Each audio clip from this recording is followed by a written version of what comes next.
We recently made the decision as a business to stop selling via chat exclusively. And there are three principal reasons for this. We're going to get into them right now, and I'm going to explain to you why we've made this decision, why we've reincorporated sales calls back into our sales processes, and why you should probably do it too. Before I get into that, make sure you like and subscribe to this channel, and let's do it. The very first reason that we are doing this is actually about speed of conversion. Now, one of the things that you need to understand about the sell by chat model is that it works, but it's a different kind of process. It's a slow snowball. Sales calls, as you know, the person that you're on the call with, your prospect, they have to make a decision right now, or at the very least, there is a follow-up call that's going to be happening in 1 to 2 days' time where they're going to be making the decision. If we're selling via chat, this does not exist in the same way. So for us, what we found is that when we all incorporated sales calls back into our process, that we drastically reduced the time that it took for someone to close. We're talking 2 to 8 weeks with sell via chat to within 36 hours on average with new people that have joined our program, the ACES Club, in this month, right, in the month of July 2023. That is a huge change. We're also seeing situations where people join within 24 hours. So someone joined our community, booked a call with our guys, and closed within 24 hours. In the 3-4 months that we were selling by chat, this never, ever happened because there's just not the urgency to make the decision right now. So number one is speed. The next thing we really value as a business, and I imagine you do too, is controlling your pipeline. You spend all this time doing marketing activities, nurturing your people, writing the right content, making sure that they're bought in before they get to speak to you, and doing all that stuff. But if you don't control your pipeline correctly, you're actually just leaving tons of money on the table. So what we like doing is that when people join our community, the MRR Secrets Entrepreneurs Group on School, link for that below if you want to come and hang, by the way, we ask people to fill out the questions. Number one is who you are and who you serve as a business. Number two is your email address, which is required to join the group. And number three is optional, which is if you want to speak to us about how to add 30 to 50K in monthly recurring revenue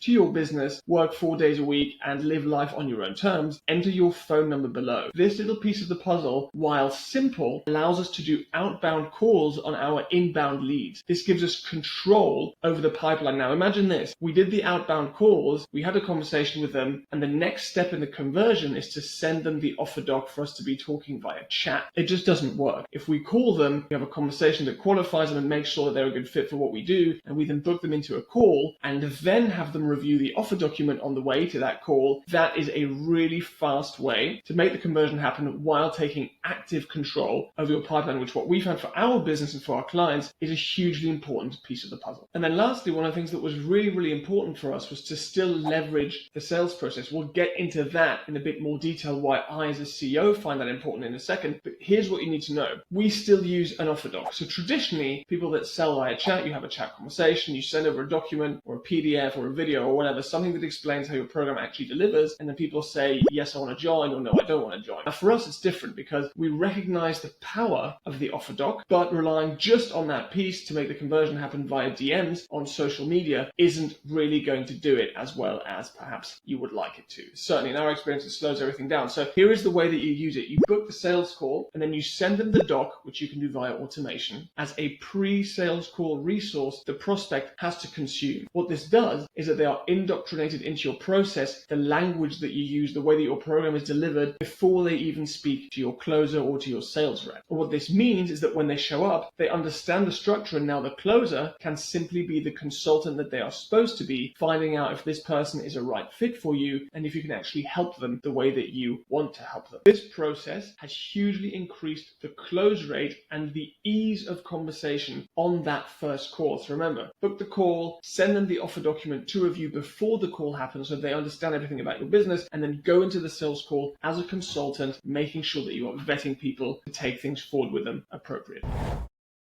Sell by Chat really is taking the coaching consultancy industry by storm right now. There are a lot of people talking about it, and here is why I think you probably shouldn't do it, and here's a situation in which you should do it. Now, before we get into that, here's why I found it really interesting and why I think a lot of people find it interesting too, and why so many people are selling this product right now. As a CEO, what you want more than anything is time, leverage, and money, right? You wouldn't be building a business if you didn't want those things, and that's fine. But what happens is that it's actually false economy, or at least in my experience, I'm not speaking for everyone. In my experience, this is false economy because someone still has to have DM conversations and someone still has to sell clients. And so if you don't have appointment sets, if you don't have a closer, that person has to be you or a virtual assistant. There's someone that's got to do it. So from that perspective, it doesn't actually save you time because you have to be engaged in selling conversations one way or another. Now, the argument is, okay, cool, well, that makes sense. But if I don't have to pay setters and closers and I can just do it myself, then that's a win, isn't it? And the answer to that is yes, that's absolutely fine. If you're a solo business owner and you intend to stay that way, and you know that you are the block in your business because your time is the fundamental limiting factor and you're okay with that. If that's who you are, then that's all fine. But if you are someone like me who wants to build a business that's doing 50, 60, 100K a month, 7 figures a month, wherever you want to take it, it's very, very unlikely. It's going to be very, very difficult for you to get that volume with the freedom that you want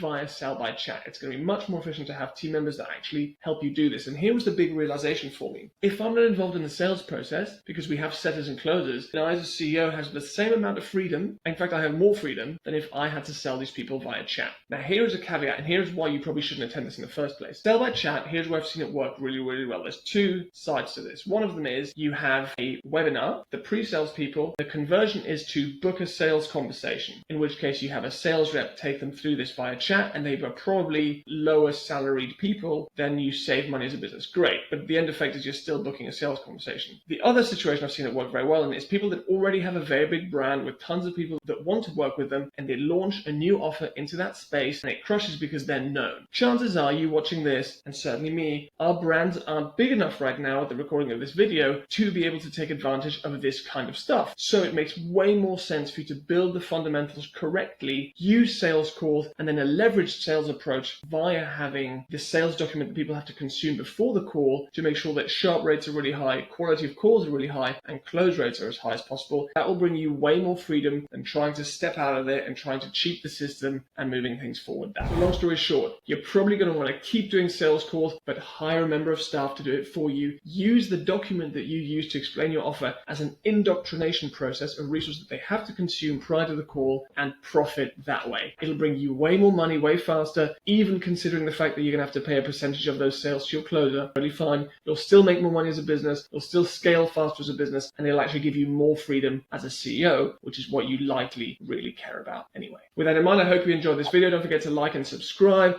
Let me know in the comments below your experience with Sell by Chat, or whether that's something that you're thinking about. Of course, join our MRR Secrets for Entrepreneurs group. The link is going to be below this, and feel free to hit me up on Facebook, Instagram, and everywhere else that you can find me. See you in the next one.